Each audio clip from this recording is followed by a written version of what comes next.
Once, something happened that I never expected. I took my husband to the doctor for his usual checkup, but instead of everything being fine, the doctor said something really serious. Dr. Lawrence looked very serious and told me something shocking about my husband. I felt really scared and couldn't believe what I was hearing. My husband, who I always looked after when he was sick, was now someone I was afraid of. The doctor even said I might need to keep away from him for my own safety. This made me feel really anxious and frightened.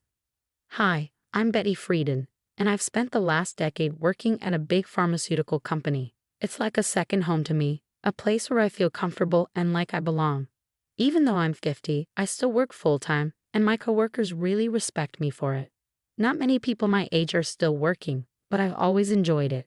I think part of the reason I'm so dedicated to my job is because I didn't get married until 4 years ago. My boss, Gerald, and I are close, maybe because we're both single.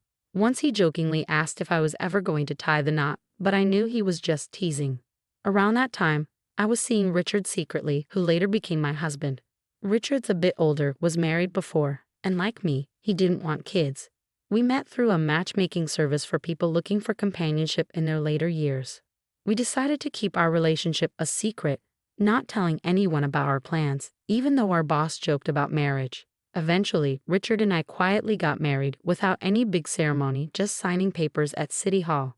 I was surprised by how simple it all was, but I was really looking forward to our life together.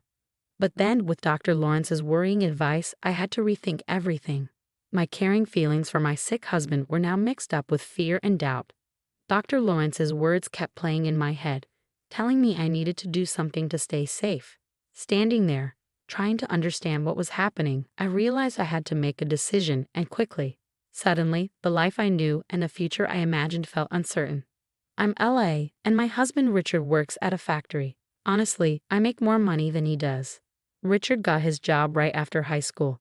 As for me, I grew up in an orphanage and always wanted to be independent. That's why I didn't want to quit my job at the pharmaceutical company after we got married.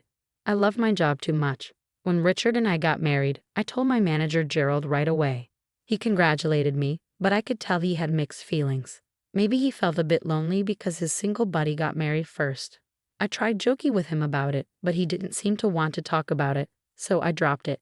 Despite Gerald's reaction, I was really happy about starting this new chapter with Richard. I imagined all the great things our future would bring. But reality wasn't as bright as I'd hoped. Life as newlyweds was pretty ordinary. Not much changed for me. I kept working, and the biggest change was moving to a more rural area and driving instead of taking the bus. Richard and I shared my old car because he didn't have one. About a year into our marriage, things started to get tough. Richard started showing signs of being depressed. He seemed different, barely eating breakfast, lost in thought, and even mixing up simple things like condiments. His clothes didn't match, and he became quieter both at work and at home. While I always admired Richard's quiet strength, his silence became too much, making it feel like I was living alone.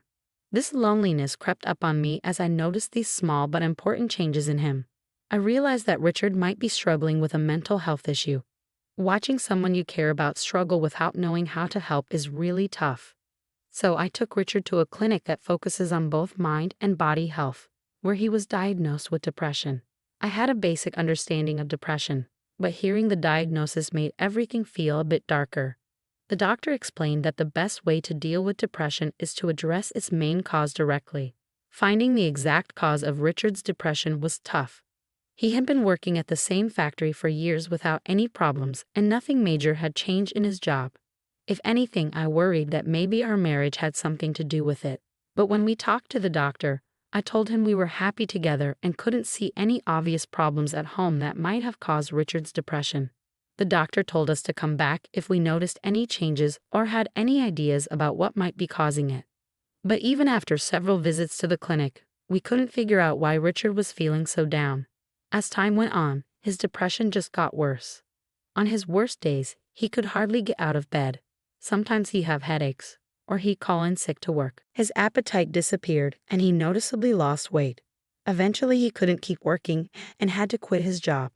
Richard felt really guilty about relying on me financially, but I told him I was okay with it. My main concern was his health. It was hard to see him struggling so much, and I worried about him constantly, especially when I was at work. There was a scary moment when he got lost while out, which made me worry he might not just be dealing with depression, but maybe dementia too.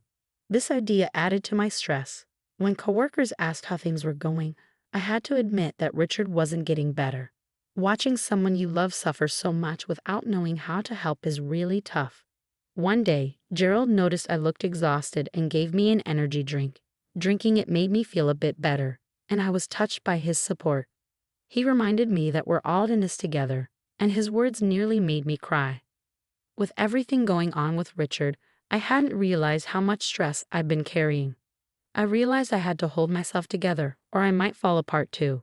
So I focused on my work, trying to keep some normalcy in our lives.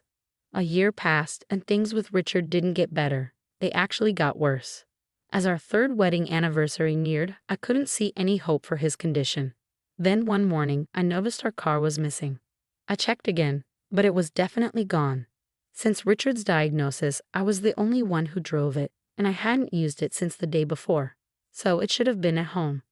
Worried, I asked Richard if he knew anything about where the car might be. He casually mentioned he thought it was there when he got home yesterday. I remembered he had gone out for a bit while I was at work. The doctor had suggested he try walking or jogging to help him cope. If the car was there when he came back, it must have disappeared sometime during the night. With the car gone, I had no choice but to use public transport, which made me about 10 minutes late for work. I told Gerald about the missing car, and although he understood it, he was puzzled too. He wondered if Richard might have taken it, but I didn't think so, considering Richard's condition and how he avoided driving since he got sick. It just didn't add up. Despite Richard's memory lapses and mood swings, I couldn't imagine him being behind the missing car. The car mystery added another layer of complexity to our already difficult situation. As soon as I realized the car was gone, I reported it to the police, hoping it would be found soon. But deep down, I worried it might be gone for good. And if that wasn't enough, something else strange happened on the day I was supposed to get my paycheck. I went to the bank and found my personal account was empty. I was shocked. We did have a shared account, which I checked next, only to find it was empty too. I was completely puzzled. Richard and I shared a joint account, but he didn't have access to my personal account, and he didn't know its PIN. Yet, somehow, all our savings were gone. I felt a cold shock wash over me, and when I got home, I confronted Richard. I asked him if he knew anything about the missing money from our joint account. He seemed genuinely confused and denied knowing anything about it. Because of his depression, I hesitated to push him further, worried it might make things worse for him. Richard looked distant, lost in one of his frequent dazes caused by his condition. I couldn't help but wonder if he could have taken the money without realizing it. Planning to discuss this with the police, I felt overwhelmed by the double blow of losing both our car and our savings. The financial strain was tough, especially since I didn't have family to fall back on. With the small community clinic unable to provide enough help for Richard, we decided to switch him to a larger hospital with more resources. They gave us a referral letter, so we took a taxi to our first appointment at the general hospital. The whole experience was new and a bit scary for me, and I felt uneasy throughout the journey. Richard stayed quiet, lost in his thoughts as we arrived at the hospital. Taking a deep breath, I walked in and handed over the referral letter at the reception, expecting a wait. The general hospital was bustling with patients, each waiting for their turn. After about an hour, Richard was called in for his consultation. While he went inside, I took out a book to pass the time. But hardly had Richard entered the doctor's office when a nurse approached me. "Excuse me, are you Mrs. Simmons?" she asked. I confirmed, and she said the doctor wanted to see me. Familiar with discussing Richard's condition, I assumed it was a routine matter and followed her, though with some anxiety. The nurse led me to a different room, where a doctor, about 10 years older than me with graying hair and a gentle manner, greeted me. Before I could even sit down, I asked if this was about Richard's condition. He nodded seriously, and I braced myself for potential bad news. The doctor's next words caught me completely off guard. He advised me to keep my distance from my husband, revealing that Richard had been arrested for fraud a decade ago. My mind was racing with confusion.